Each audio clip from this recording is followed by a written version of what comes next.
Dah. Assalamualaikum warahmatullahi wabarakatuh. Sebelum kita mulai kegiatan hari ini, yang baiknya kita berdoa terlebih dahulu agar nantinya apa yang Ibu sampaikan dapat bermanfaat untuk Ibu dan kalian semua. Berdoa dimulai.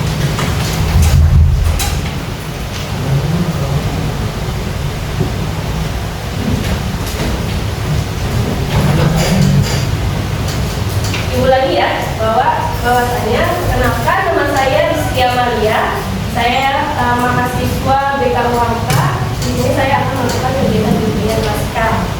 Nah, sebelumnya tanya kabar dulu nih, gimana kabarnya? Kurang semangat, bagaimana kabarnya? Baik.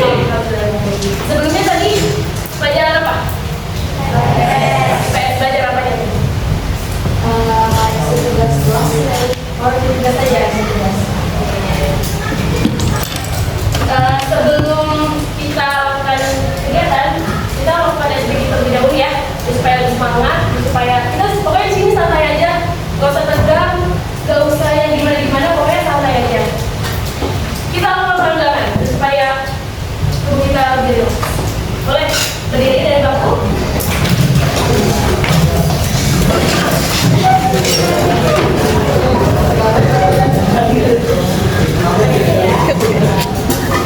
Ya. Sekarang kita lakukan peregangan. Angkat tangannya, dua tangannya di atas. Ya, sakit. Tarik ke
Ini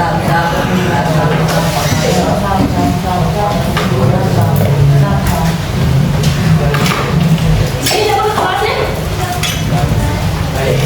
Siapa ajarinnya sama? Biologis. Kenapa tadi? Sakit. Sakit. Doakan ya, semoga teman-teman yang sakit diberikan kesembuhan. Semoga bisa masuk mengikuti kelas ini yang kelas sekarang. Oke, teman-teman, hari ini kita akan melakukan kegiatan bimbingan klasikal.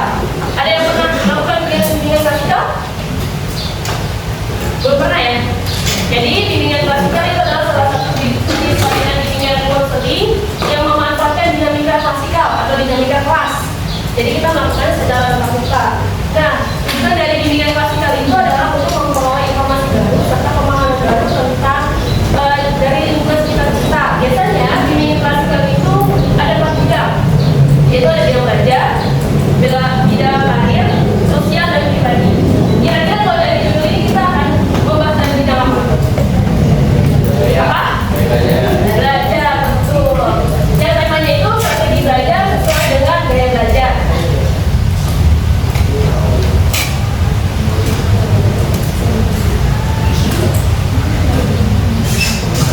Ketika mendengar kata gaya belajar, apa yang kalian pahami? Gak apa-apa jawab aja, gak ada yang benar, gak ada yang salah.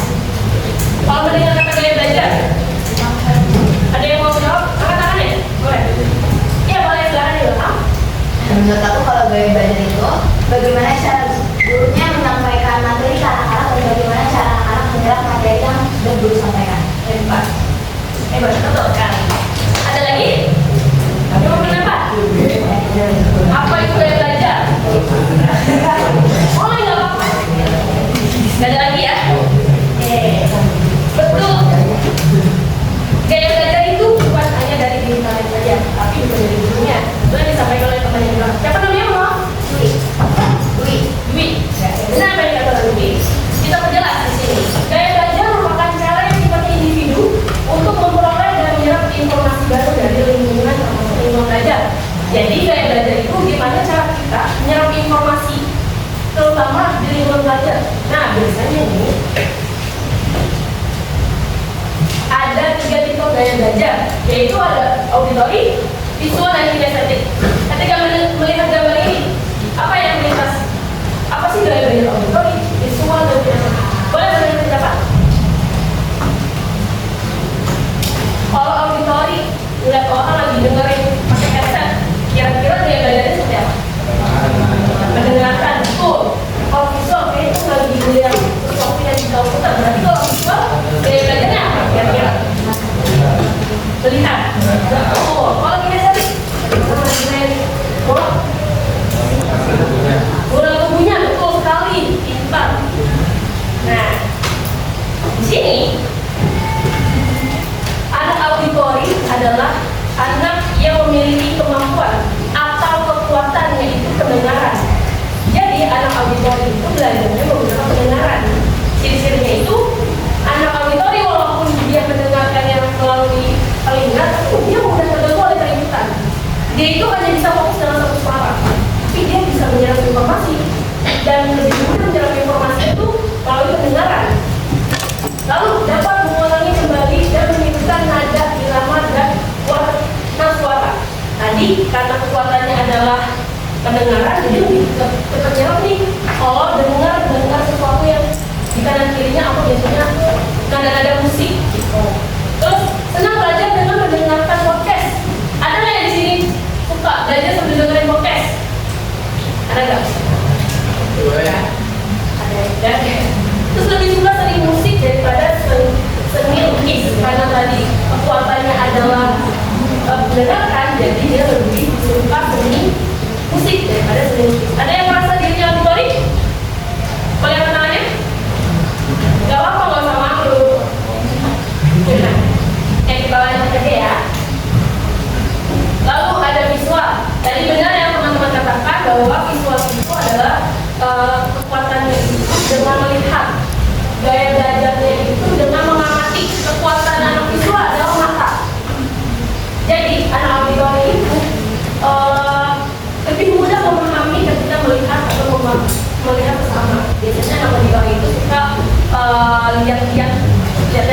yang ada di layar komputer atau poster atau melihat di lukisan-lukisan. Nah, ciri-cirinya itu anaknya rapi dan teratur, terus teliti dan terhadap detail. Karena anak itu kekuatannya mantap, berarti dia lebih mudah melihat detail-detail kecil maupun besar. Lalu lebih mengingat apa yang dilihat daripada yang didengar. Kebalikannya dari anak auditori. Anak auditori itu lebih mudah mendengar, anak visual lebih mudah mengingat apa yang dilihat. Lalu lebih suka seni lukis daripada seni musik. Kebalikannya dari auditori. Dan karena anak visual itu karena melihat, jadi lebih suka seni lukis. Terus lebih suka membaca daripada dibacakan. Ada nggak yang merasa kayaknya aku anak visual nih? Ada nggak? Boleh angkat tangan ya?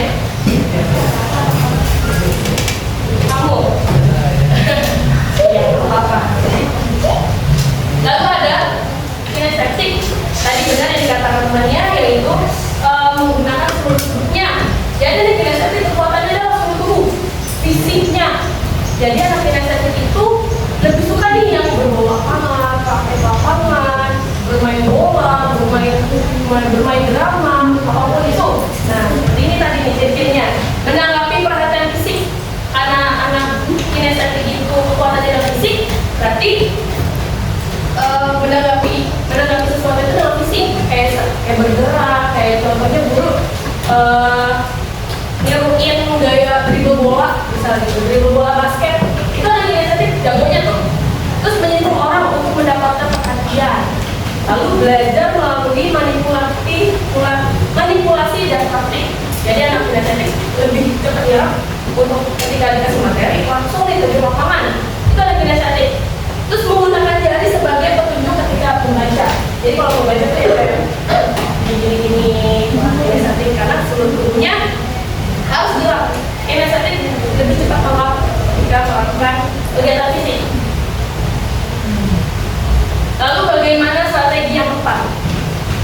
Nah, di sini kita akan membuat mari kita buat mind mapping. Di sini ada berapa orang? 36. Dibagi 6 kelompok ya. Kelompoknya mau ibu yang pilih atau kalian pilih sendiri? Apa? Ibu yang pilih atau pilih sendiri nih? Pilih sendiri aja. Pilih sendiri atau enggak? Apa? Ibu aja. Biar gampang ya. Jadi kayak kamu 1, 2, 3, 6 orang kan Pak? Terus kamu 1, 2, 3, 4, 5 orang. Ini 1, 2, 3. Terus saya juga itu 1, 2, 3. Kamu apa lakukan sana ya? 1, 2, 3. Nanti itu 1, 2, 3. 6 kelompok ya.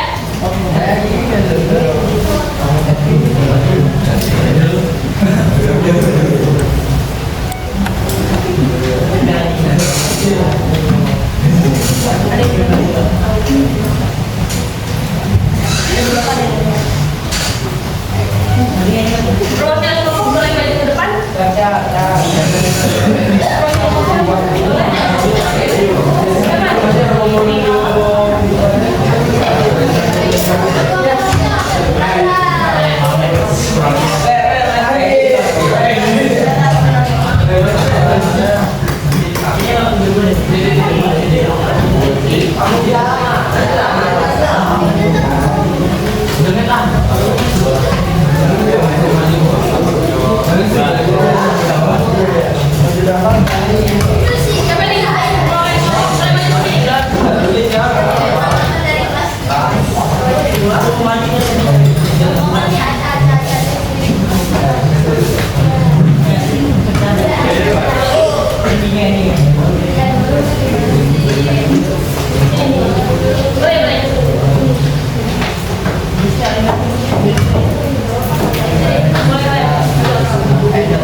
Mohon perhatiannya.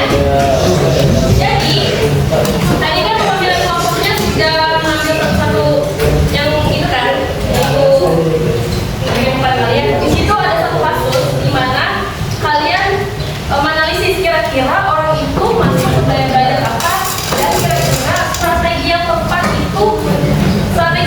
untuk anak tersebut apa. Nah, nanti dibentuk mapping. Jadi misalnya kinestetik, dan kinestetik itu gaya belajar yang tepat itu praktek lapangan, misalnya seperti itu. Terus misalnya visual, gaya belajar yang tepat itu kan karena penglihatan, jadi membuat poster, kayak gitu misalnya, membuat poster.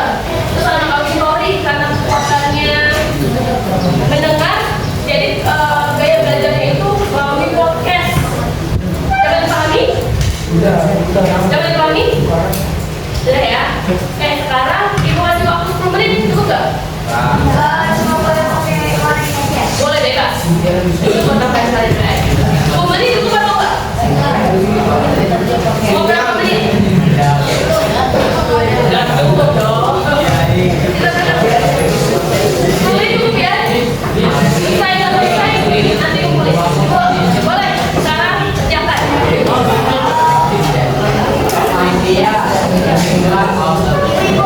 Ya. ini isi matematiknya cuma strategi belajarnya. Iya.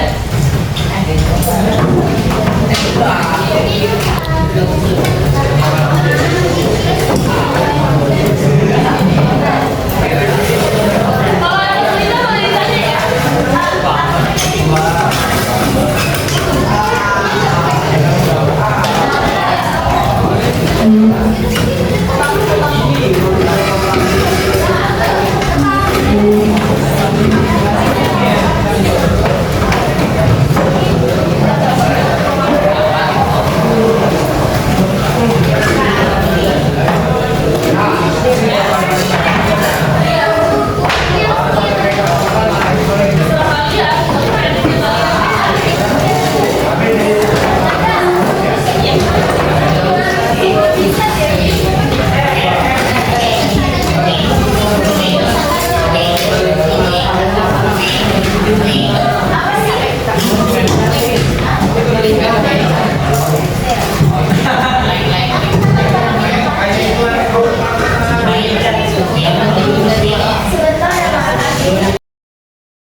Terima kasih.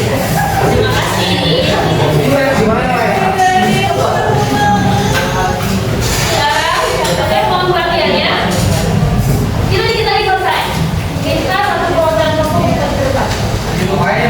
Kita presentasi, kita baca.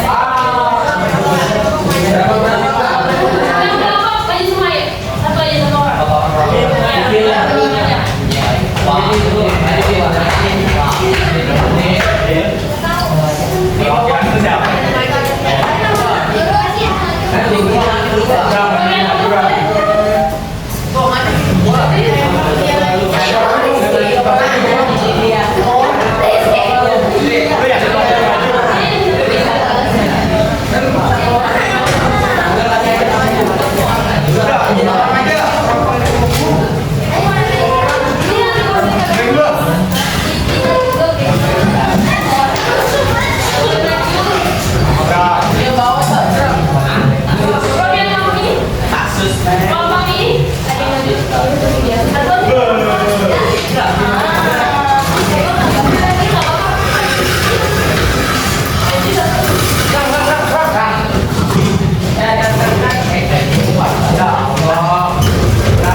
Aulia mudah terganggu menceritakan upaya belajar apa yang dimiliki oleh Aulia. Bagaimana strategi belajar yang tepat untuk Aulia? Oke, menurut kamu strategi yang tepat untuk Aulia? Dan gaya belajarnya apa? Gaya belajar Aulia itu gaya auditori, ya strateginya itu yaitu membutuhkan tempat yang tenang dan ya kalau bisa dia mendengarkan penjelasan orang lain sampai enggak nulisnya dan mendengarkan lagi. Oke, tepuk tangan teman-temannya. Yang selanjutnya, kita belajar apa? Budi lebih suka belajar seni lukis daripada seni musik. Iya. Gaya belajar apa yang dimiliki Budi? Dan apa strategi belajar yang tepat? Gaya belajarnya apa? Gaya belajar untuk Budi adalah visual. Visual, gaya belajarnya. Strategi belajarnya?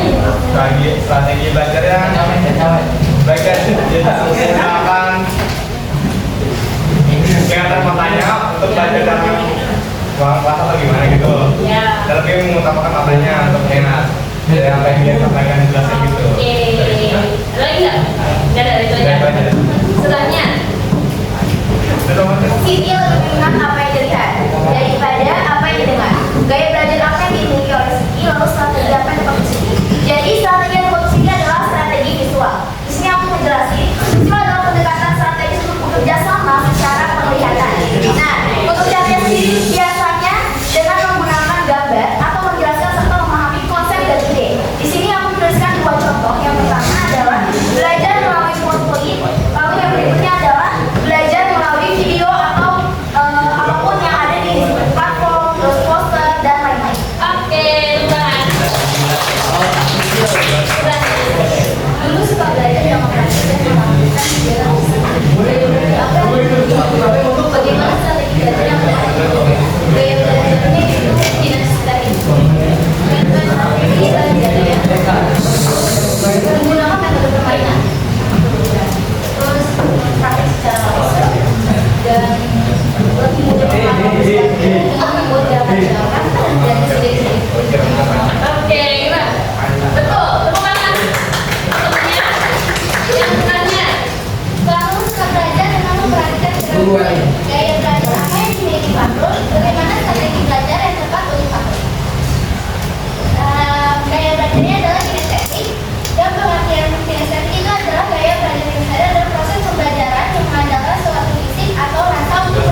diceritakan maupun yang diingat.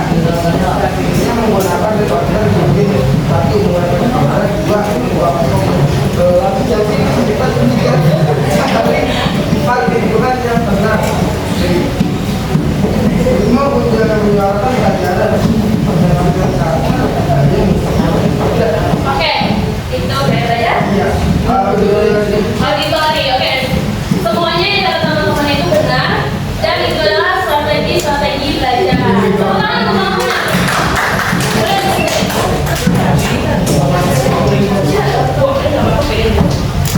Pak ini sedang masuk.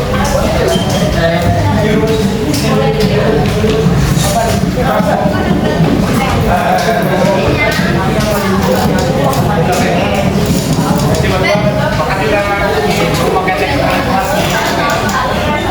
teman-teman, tadi itu adalah macam-macam gaya belajar. Tadi pertama ada apa? Teori, dua, tiga. Kalau di teori kekuatannya apa? Kedengaran, visual, kinestetik, gerak tubuh, betul. Itu adalah salah satu atau tiga tipe gaya belajar. Nah, mungkin dari kalian itu masih bingung ya gaya belajar menurut aku apa sih? Nanti ada namanya link aku pintar. Nanti linknya bukan di lokasi ya. Kalian bisa isi di situ ada beberapa pertanyaan yang nanti menghasilkan gaya belajar kalian. Nah, tadi kan kita sudah memaparkan materi, kalian juga sudah membuat PPT dan mempresentasikan. Berarti kita sudah di ujung kegiatan. Nanti ibu akan memberikan link Google Form evaluasi nanti untuk kelas kan? Ya. Kelas. Dan nanti ibu minta nomor teleponnya buat linknya kasih ke teman-temannya. Nanti mohon untuk teman-temannya isi ya. Oke. Bagaimana pembelajarannya? Seru nggak? Lumayan ya. Oke. Kita akhiri kegiatan hari ini. Ibu mohon maaf apabila ada kurangnya, apabila ada kata-kata ibu yang menyakitkan hati kalian. Ibu mohon maaf sebesar-besarnya dan mohon untuk dibuka pintu maaf sebesar-besarnya. Ibu akhiri karena tadi pertama ada baca doa, berarti di akhirnya